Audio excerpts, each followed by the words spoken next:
নমস্কার, ফুলন পাপড়ির এক নতুন ব্লগে সকলকে স্বাগত। আজকে হচ্ছে পাখির বিয়ে। আমি এখনও বিছানাতে, কেননা এখন বাজে ভোর 5:30, আর এখন হবে তো নদী মঙ্গল। তো চলো যাওয়া যাক পাখিদের বাড়িতে। সরি, 5:30 নয়, বাজে 4:30। বাইরেটা পুরো অন্ধকার, আর কেউ কোথাও নেই। বসন্তের কোকিল একদম ভোরবেলা থেকে ডাকছে। আর এখানে এখন দধি মঙ্গলে আমরা কয়েকজন যারা আছি, তার মধ্যে পিউ আছে, কিন্তু কেউই আর রেডি হয়ে উঠতে পারিনি। কিন্তু আমি একদম শাড়ি টাড়ি পরে রেডি হয়েই চলে এসেছি। পাখিকে এখন এখানে দই চিড়ে খাওয়ানো হবে, আর এরপর আরও কিচ্ছু খেতে পারবে না সেই বিয়ের পর। তো ভোরবেলা আমরা সকলে মিলে ওকে দই চিড়েটা খাওয়াতে বসেছি। তারপর নানা রিচুয়ালস আছে, সেগুলো আস্তে আস্তে দেখা যাক।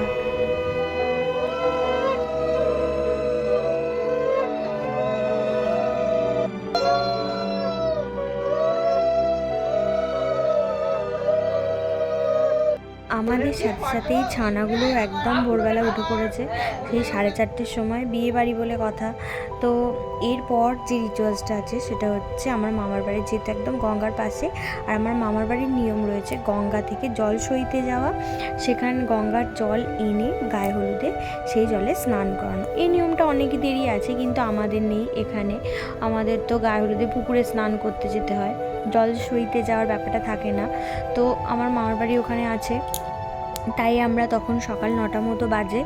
মামার বাড়ি থেকে গঙ্গাটা একটু দূর, তাই আমরা টোটো করে চলে গিয়েছিলাম গঙ্গার জল সইয়ে। সেখানে কিছু মন্দির রয়েছে, তো কয়েকটা মন্দিরের গঙ্গা জল সেখান থেকে নিয়ে তারপর আমরা বাড়ি ফিরবো। তারপর আরও আছে নানা রিচুয়াল, সেগুলো হবে।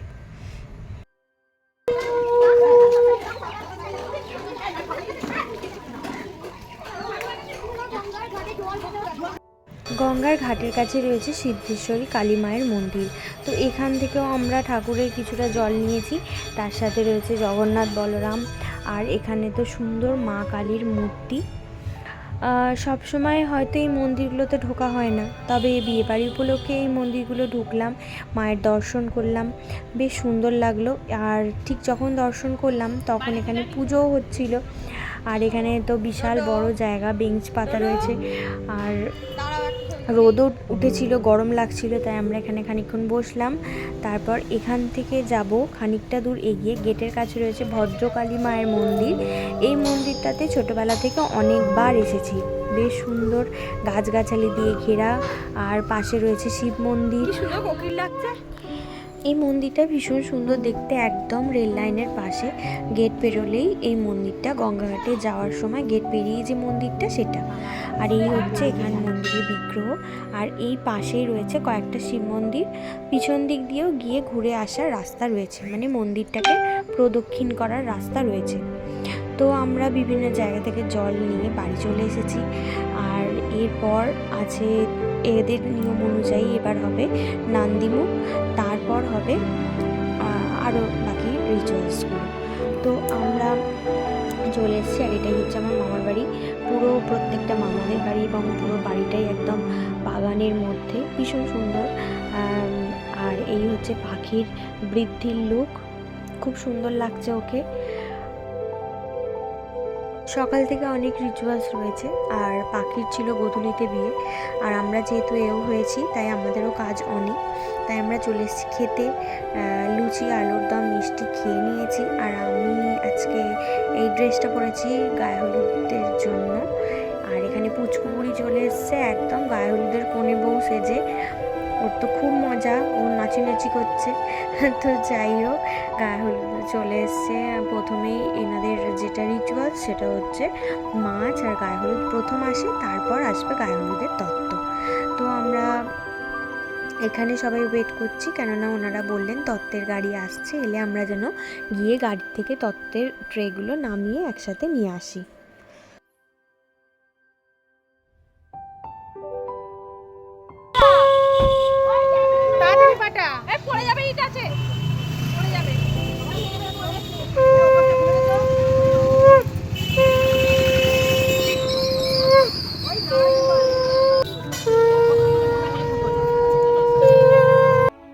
এখানেই তত্ত্ব তত্ত্বগুলো এভাবেই সুন্দর করে সাজিয়ে রাখা হয়েছে যাতে সবার দেখতে সুবিধা হয় এবং গায়ে হলুদের সমস্ত জিনিসপত্র খুঁজে বের করতে সুবিধা হয়। আর তত্ত্বগুলো ভীষণ সুন্দর সাজানো এবং ভীষণ সুন্দর স্টিকার দিয়ে ডেকোরেশন করা। এবার শুরু হয়ে গেছে নান্দিমুখ। এখানে পাখির নান্দিমুখ হচ্ছে এবং যেখানে আমার নমামা নান্দিমুখে ছিল, ওর সাথে বসেছিল, ঠিক বিয়ের মণ্ডপের নিচেতেই সুন্দর করে সাজিয়ে এই রিচুয়ালসটা হচ্ছে।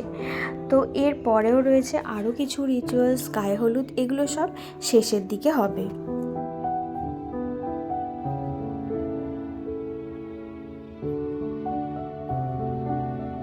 ঘড়িতে বাজে দুপুর 12টা, প্রায় নিয়মকানুন শেষের পথে। মাঝখানে আরও অনেকগুলো নিয়ম ছিল যেগুলো আমি হওয়াতে আর ভিডিও করা হয়ে ওঠেনি। এটাই ছিল পাখির গায়ে হলুদের লুক। তো এই ব্লগটাতে গায়ে হলুদ পর্যন্তই থাকুক। নেক্সট রিসেপশান, রাতের বিয়ে সমস্ত থাকবে পার্ট 2-এ। তো এখনকার মতো টাটা, দেখা হচ্ছে পাখির বিয়ের পার্ট 2 ব্লগে। কেমন লাগলো কমেন্টে জানিও। এখনকার মতো টাটা।